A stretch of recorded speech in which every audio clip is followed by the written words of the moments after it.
Mga igsoon, matod pa sa mga protestante, sayop kuno ang mga katoliko nga moingon nga ang pan tinuod nga lawas ni Kristo. Kay ang pan kuno nga giingon ni Kristo, simbolo lamang siyang lawas.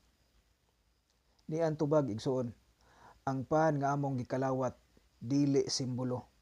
Tungod kay human kini makonsagrahe sa pare, nahimo na kining tinuod gayud nga lawas ni Ginoong Hesus diha sa dagway sa pan. Si Ginoong Hesus ang namulong, Lucas 22:19.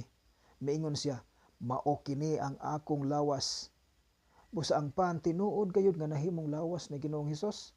Kay wala siyang moingon nga kini ang simbolo sa akong lawas.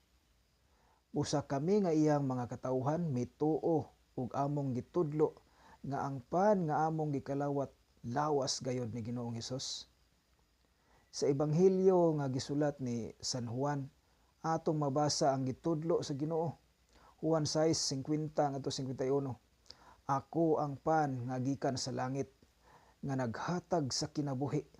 Ang mukaon ining maong pan dili gayud mamatay, ug ang pan nga akong ihatag mao ang akong unod aron mabuhi ang kalibutan.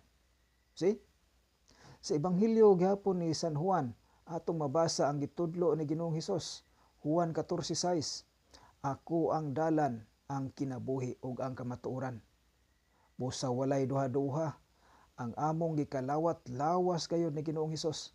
Tungod kay siya nga misulti niini, mao man ang kamatuoran ug Dios nga gamhanan.